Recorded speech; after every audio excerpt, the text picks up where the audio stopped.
Hello students, ಎಲ್ಲರಿಗೂ ನಮಸ್ಕಾರ. ಇವತ್ತಿನ ಒಂದು ವಿಡಿಯೋದಲ್ಲಿ ತುಂಬಾ ಜನ ಬಂದು ಹಿಂದಿ ಪೇಪರ್ನ ಎಕ್ಸ್ಪ್ಲೈನ್ ಮಾಡಿ ಅಂತ ಕೇಳ್ತಿದ್ರಿ. ಸೊ ಮೊದಲನೇದಾಗಿ ಇದು ಪ್ಯಾಕೇಜ್ ಆಗಿರೋದ್ರಿಂದ ನಾನು 4 ಸಬ್ಜೆಕ್ಟ್ ಅಥವಾ 5 ಸಬ್ಜೆಕ್ಟ್ ನಾನು ಇವಾಗಲೇ ಎಕ್ಸ್ಪ್ಲೈನ್ ಮಾಡಿದ್ದೀನಿ. ಹಿಂದಿ ನನಗೆ ಖಂಡಿತವಾಗ್ಲೂ ಕೂಡ ಬರಲ್ಲ, ಬಟ್ ನಾನು ಪಾಸಿಂಗ್ ಪ್ಯಾಕೇಜ್ ಎಕ್ಸ್ಪ್ಲೈನ್ ಮಾಡ್ತಿಲ್ಲ. ಕ್ವಶನ್ ಪೇಪರ್ ಪ್ಯಾಟ್ರನ್ನ ಯಾವ ರೀತಿ ಬರೀಬೇಕು ಅಂತ ಹೇಳ್ಬಿಟ್ಟು ಎಕ್ಸ್ಪ್ಲೈನ್ ಮಾಡ್ತಿದ್ದೀನಿ. ಆ್ಯಕ್ಚುಲಾಗಿ ನಾನು ಹಿಂದಿ 10th ನಲ್ಲಿ ಜಸ್ಟ್ ಪಾಸ್ ಅಂತಲೇ ಹೇಳ್ಬೋದು.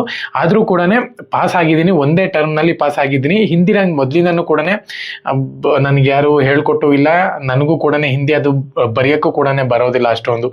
ಸೊ ಹಾಗಾಗಿ ನನಗೆ ಹಿಂದಿ ಒಂದು ಸ್ವಲ್ಪ ಕಮ್ಮಿ. ಅದು ಬಿಟ್ಟು ಬೇರೆ ಯಾವುದನ್ನ ಸಬ್ಜೆಕ್ಟ್ ಕೊಡಿ ಎಕ್ಸ್ಪ್ಲೈನ್ ಮಾಡ್ತೀನಿ. ಅದು ಬಿಟ್ಟರೆ ಹಿಂದಿ ಮಾತ್ರ ನಂಗೆ ಒಂದು ಸ್ವಲ್ಪ ಕಷ್ಟ. ಅದು ಹಿಂದಿಯಿಂದ ದೂರ. ಕನ್ನಡ ಬೇಕಂದರೆ ಹೆಸರ ಕೊಡಿ ಎಕ್ಸ್ಪ್ಲೈನ್ ಮಾಡಿಬಿಡ್ತೀನಿ. ಸೊ ಅದೊಂದು ಸ್ವಲ್ಪ, ಬಟ್ ಕ್ವಶನ್ ಪೇಪರ್ ಪ್ಯಾಟ್ರನ್ನ ನಾನು ನಿಮಗೆ ಎಕ್ಸ್ಪ್ಲೈನ್ ಮಾಡ್ತೀನಿ. ಅದಕ್ಕೆ ನಾನೆಲ್ಲ ಇಂಗ್ಲೀಷಲ್ಲಿ ಬರ್ಕೊಂಡು ಇಟ್ಕೊಂಡಿದ್ದೀನಿ, ಟ್ರಾನ್ಸ್ಲೇಟ್ ಮಾಡಿಕೊಂಡು. ಸೊ ಹಂಗಾಗಿ ನಿಮಗೆ ಮೋಸ ಆಗಬಾರ್ದು ಅಂತ ಹೇಳ್ಬಿಟ್ಟು ಪಾಪ ಅಮೌಂಟ್ ಕೊಟ್ಟು ಜಾಯ್ನ್ ಆಗಿರ್ತೀರಾ ಅಂತ ಹೇಳ್ಬಿಟ್ಟು ನಾನು ಪಾಸಿಂಗ್ ಪ್ಯಾಕೇಜ್ ಕೂಡ ಫ್ರೀಯಾಗಿ ಕೊಡ್ತಿದ್ದೀನಿ. ಇಲ್ಲಿ Hindi paper with Hindi paper ಹಿಂದಿನಲ್ಲೇ ಇರುತ್ತೆ. ಓಕೆನಾ, ಪಾಸಿಂಗ್ ಪ್ಯಾಕೇಜ್ ನಾವೇ ರೆಡಿ ಮಾಡಿರೋದು, ಫ್ರೀ ಸಿಗುತ್ತೆ ನಿಮಗೆ. ಬಂದು ಮೆಸೇಜ್ ಮಾಡಿ ಯಾರನ್ನ ಈ 59 ರೂಪಾಯಿ ಪ್ಲಾನ್ ಕೊಟ್ಟು ತೊಗೊಂಡಿದ್ದೀರಾ ಅಂತ ಹೇಳೋದಾದ್ರೆ.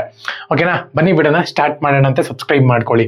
ಸೊ ಮೊದಲನೇದಾಗಿ SSLC 2026 ಹಿಂದಿ ಪೇಪರು ಎಕ್ಸ್ಪ್ಲೈನ್ ಮಾಡ್ತಿರುವಂಥದ್ದು. ನಾನು ಕ್ವಶನ್ ಪೇಪರ್ ಪ್ಯಾಟ್ರನ್ನ ಎಕ್ಸ್ಪ್ಲೈನ್ ಮಾಡ್ತಿದ್ದೀನಿ. ಸೊ ಮೊದಲನೇದಾಗಿ ಫಸ್ಟ್ ಮೈಂಡ್ ಬಂದ್ಬಿಟ್ಟು MCQ ಇರುತ್ತೆ ಅಂತ ಹೇಳ್ಬೋದು. ನಾನು ಪ್ರತಿ ವಿಡಿಯೋದಲ್ಲಿ ಹೇಳೋ ಥರ ಯಾವುದೇ ಕಾರಣಕ್ಕೂ ಫ್ರಂಟ್ ಪೇಜ್ನಲ್ಲಿ ಚಿತ್ ಮಾಡಕ್ಕೆ ಹೋಗಬೇಡಿ, ಖಾಲಿ ಬಿಟ್ಟರೆ ನೆಕ್ಸ್ಟು ಇನ್ನೇನು ಇನ್ನೊಂದು ಅರ್ಧ ಗಂಟೆ ಮುಕ್ಕಾಲು ಗಂಟೆ ಇರಬೇಕಾದ್ರೆ ಎಲ್ಲ ಮುಗಿಸಿದ್ದೀರಾ ಅಂದರೆ ಆಮೇಲೆ ನಿಧಾನಕ್ಕೆ ಯೋಚನೆ ಮಾಡಿಕೊಂಡು MCQನ ಬರೀರಿ. ಬಿಟ್ಟರೆ ಯಾವುದೇ ಕಾರಣಕ್ಕೂ ಅರ್ಜೆಂಟಲ್ಲಿ MCQನ ಬರೆಯೋಕ್ಕೆ ಹೋಗಬೇಡಿ. ಫಸ್ಟ್ ಪೇಜು 8 ಮಾರ್ಕ್ಸು, ಯಾವುದೇ ಆಪ್ಷನ್ಸ್ ಇರೋದಿಲ್ಲ. ಒಂದು ಕ್ವಶನ್ಗೆ ಒಂದೇ ಆನ್ಸರ್ ಇರುತ್ತೆ ಅಂತಲೇ ಹೇಳ್ಬೋದು. ಒಂದೇ ಕ್ವಶನ್ಗೆ ಒಂದೇ ಮಾರ್ಕು, 8 ಕ್ವಶನ್ಸ್ಗೆ 8 ಮಾರ್ಕ್ ಇರುತ್ತೆ ಅಂತಲೇ ಹೇಳ್ಬೋದು. ಸೊ ಅದೇ ಥರ ಮ್ಯಾಚ್ ದ ಫಾಲೋಯಿಂಗ್ ಥರ ಒಂದು ಸೆಕ್ಷನ್ ಇರುತ್ತೆ ಅಂತಲೇ ಹೇಳ್ಬೋದು.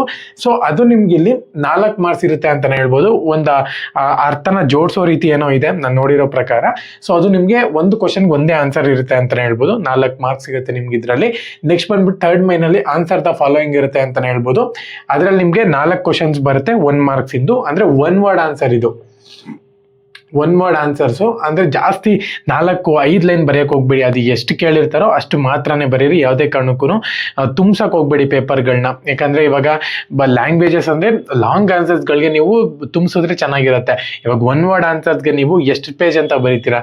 5, 6, 7, 8 ಲೈನ್ ಅಂತ ಬರೆಯೋಕ್ಕಾಗತ್ತಾ? ಸೊ 2 ಲೈನ್ ಸಾಕು. 2 ಲೈನ್ ಬರೆದ್ರೆ ಸಾಕು, ನಿಮ್ಗಿಲ್ಲಿ 1 ಮಾರ್ಕ್ಸ್ ಸಿಗುತ್ತೆ. 4 ಕ್ವಶನ್ ಬರೀಬೇಕಾಗತ್ತೆ. ಆಪ್ಷನ್ಸ್ ಇರಬಹುದು, ಬಟ್ 1 ವರ್ಡ್ಗೆ ಯಾರು ಆಪ್ಷನ್ಸ್ ಕೊಡಲ್ಲ. ಆಪ್ಷನ್ ಇದ್ರೆ ನೀವು ನೀಟಾಗಿ ನೋಡ್ಕೊಂಡು ಬರೀರಿ. ಆಪ್ಷನ್ ಕೂಡ ಬರೆಯೋಕೆ ಹೋಗ್ಬೇಡಿ. ಓಕೆನಾ. ಫೋರ್ತ್ ಮೈನ್ ಬಂದ್ಬಿಟ್ಟು answer the following 2 or 3 words. ಇದು ನಿಮ್ಗೆ ಒಂದು 5 ರಿಂದ 6 ಲೈನ್ ಬರೀಬೇಕಾಗುತ್ತೆ. ಓಕೆನಾ. ನೆಕ್ಸ್ಟ್ ಫಿಫ್ತ್ ಮೈನ್ ಬಂದ್ಬಿಟ್ಟು ಎಕ್ಸ್ಪ್ಲೈನ್ ದ ಮೀನಿಂಗ್ ಅಂತ ಹೇಳ್ಬಿಟ್ಟು ಕೊಟ್ಟಿದ್ದಾರೆ. ಒಂದು ಕ್ವಶನ್ ಕೊಟ್ಟಿರ್ತಾರೆ, ಅದಕ್ಕೆ ನೀವು ಮೀನಿಂಗ್ ಬರೀಬೇಕಾಗುತ್ತೆ. ಸೊ ಇವಾಗ ಏನೋ ಒಂದು ಸೆಂಟೆನ್ಸ್ ಕೊಟ್ಟಿರ್ತಾರೆ, ಅದನ್ನ ನೀವು ಅರ್ಥ ಮಾಡಿಕೊಂಡು ಒಂದು ಸ್ವಲ್ಪ ಮೀನಿಂಗ್ ಅನ್ನೋವಂಥದ್ದು ಬರೀಬೇಕಾಗುತ್ತೆ. ನೀವು ಒಂದು 7 ರಿಂದ 8 ಲೈನ್ ಬರೀಬೇಕಾಗುತ್ತೆ. ಸೊ ಇದು ನಿಮಗೆ 3 ಮಾರ್ಕ್ಸ್ ಇರುತ್ತೆ ಅಂತ ಹೇಳ್ಬೋದು. ಒಂದು ಕ್ವಶನ್ ಪ್ರತಿಯೊಬ್ಬರು ಕೂಡ ಚೆನ್ನಾಗಿ ಬರೀರಿ. ಇದರಿಂದ ನೀವು 27 ಮಾರ್ಕ್ಸ್ನ ತಗೋಬಹುದು. ಇದು ನಿಮ್ಗೆ ಆಲ್ಮೋಸ್ಟ್ 1 ಪೇಜ್ ಪೂರ್ತಿ ಕ್ವಶನ್ಸೇ ಇರುತ್ತೆ. ಸೊ ಆಪ್ಷನ್ಸ್ಗಳು ಬೇಜಾನ್ ಇದಾವೆ, ನೀಟಾಗಿ ನೋಡ್ಕೊಂಡು ಬರೀರಿ. ಸೊ ನೆಕ್ಸ್ಟ್ ಬಂದ್ಬಿಟ್ಟು answer the following 5 or 6 sentence ಅಂತ ಹೇಳ್ಬಿಟ್ಟು ಕೊಟ್ಟಿದ್ದಾರೆ. ಆಕ್ಚುಲ್ ಆಗಿ 2 ಕ್ವಶನ್ಸ್ ಇರುತ್ತೆ ಅಂತಾನೆ ಹೇಳ್ಬೋದು, 4 ಮಾರ್ಕ್ಸ್ ಇಂದು. ಸೊ ಏನೋ 8 ಮಾರ್ಕ್ಸ್ ಸಿಗುತ್ತೆ ನಿಮ್ಗೆ ಇಲ್ಲಿ. ಓಕೆನಾ. ಒಂದು ಕ್ವಶನ್ಸ್ಗೆ 4 ಮಾರ್ಕ್ ಅಂದ್ರೆ 8 ಮಾರ್ಕ್ಸ್ ಇರುತ್ತೆ. ಪ್ರತಿಯೊಬ್ರು ಕೂಡ ಚೆನ್ನಾಗಿ ಬರೀರಿ. 1 ಪೇಜ್ ಪೂರ್ತಿ ಬರೀಬೇಕಾಗುತ್ತೆ. ಯಾವುದೇ ಕಾರಣಕ್ಕೂ ಮಿಸ್ಟೇಕ್ ಮಾಡ್ಕೊಳಕ್ ಹೋಗ್ಬೇಡಿ, ಚೆನ್ನಾಗಿ ಬರೀರಿ. ಸೊ ನೆಕ್ಸ್ಟ್ ಬಂದ್ಬಿಟ್ಟು ರೈಟ್ ಅನ್ ಎಸ್ಸೆ ಅಂತ ಹೇಳ್ಬಿಟ್ಟು ಕೊಟ್ಟಿದ್ದಾರೆ. ಎಸ್ಸೆ ರೈಟಿಂಗ್ ಬರೀಬೇಕಾಗುತ್ತೆ. ಒಂದೇ ಕ್ವಶನ್ಸ್ ಇರುತ್ತೆ. ಸೊ 4 ಮಾರ್ಕ್ ಇರುತ್ತೆ ಅಂತಾನೆ ಹೇಳ್ಬೋದು. ಒಂದೇ ಕ್ವಶನ್ 4 ಮಾರ್ಕ್ ಬರೀಬೇಕಾಗುತ್ತೆ. ಸೊ ಯಾವ ರೀತಿ ಅಂದ್ರೆ ಏನೋ ಒಂದು ಇಂಡಿಯಾ ಅಂತ ಅನ್ಕೊಳ್ಳಿ. ಇಂಡಿಯಾ ಬಗ್ಗೆ ಒಂದು ಎಸ್ಸೆ ಬರೀರಿ ಅಂತ ಹೇಳೋದಾದ್ರೆ, ಇಂಡಿಯಾ ಬಗ್ಗೆ ಕಂಪ್ಲೀಟ್ ಆಗಿ ಒಂದು ಎಸ್ಸೆ ಬರೀಬೇಕಾಗುತ್ತೆ. ಟೋಟಲ್ ಆಗಿ 1 ಪೇಜ್ ಪೂರ್ತಿ ಬರೀರಿ. ನಾರ್ಮಲ್ ಆಗಿ ಒಂದು ರೈಟ್ ಸೈಡ್ ಪೇಜ್ನ ಎಕ್ಸ್ಪೆಕ್ಟ್ ಮಾಡಿ. ಯಾಕಪ್ಪ ಅಂದರೆ ರೈಟ್ ಸೈಡಲ್ಲಿ ನಿಮಗೆ ಚೆನ್ನಾಗಿ ಬರುತ್ತೆ, ಕ್ಲೀನಾಗಿ ಎಲ್ಲನೂ ಕೂಡ ಕವರ್ ಆಗುತ್ತೆ. ಸೊ ಹಾಗಾಗಿ ನೆಕ್ಸ್ಟ್ ಬಂದ್ಬಿಟ್ಟು ಲೆಟರ್ ರೈಟಿಂಗ್ ಅಂತಲೇ ಹೇಳ್ಬೋದು. ಒಂದೇ ಒಂದು ಇರುತ್ತೆ, 5 ಮಾರ್ಕ್ಸ್ ಇರುತ್ತೆ ಅಂತಲೇ ಹೇಳೋದು. ಸೊ ಲೆಟರ್ ರೈಟಿಂಗ್ ಅಷ್ಟೇ ನಿಮಗೆ 5 ಮಾರ್ಕ್ಸ್ ಕಂಪ್ಲೀಟಾಗಿ ಯಾರು ಕೂಡ ಕೊಡಲ್ಲ. ನೀವು ಯಾವ ರೀತಿ ಬರೀತೀರೋ ಅದ್ರ ಮೇಲೆ ಡಿಪೆಂಡ್ ಮಾಡ್ಕೊಂಡು ಕೊಡ್ತಾರೆ ಅಂತಲೇ ಹೇಳ್ಬೋದು.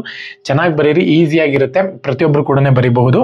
ಟೋಟಲ್ ಆಗಿ 80 ಮಾರ್ಕ್ಸ್ ಇರುತ್ತೆ ಅಂತಲೇ ಹೇಳ್ಬೋದು. ಸೊ ನಾನು ಇದನ್ನೇನು ಎಕ್ಸ್ಪ್ಲೈನ್ ಮಾಡಿದ್ದೀನಿ ಇಂಗ್ಲೀಷಲ್ಲಿ. ಸೊ ನನಗೆ ಹಿಂದಿನ ಕಂಪ್ಲೀಟ್ ಆಗಿ ಬಂದಿತ್ತು ಅಂದರೆ ಹಿಂದಿನಲ್ಲೇ ಬರೆದು ಎಕ್ಸ್ಪ್ಲೇನ್ ಮಾಡ್ತಿದ್ದೆ, ಬಟ್ ನನಗೆ ಹಿಂದಿ ಅಷ್ಟಕ್ಕಷ್ಟೇ. ಸೊ ಹಾಗಾಗಿ ನಾನು ಕನ್ನಡದ ಪ್ರೇಮಿ. ಸೊ ಹಾಗಾಗಿ ಹಿಂದಿ ನನಗೆ ಅಷ್ಟೊಂದು ಬರಲ್ಲ. ಸೊ ನೋಡೋಣಂತೆ.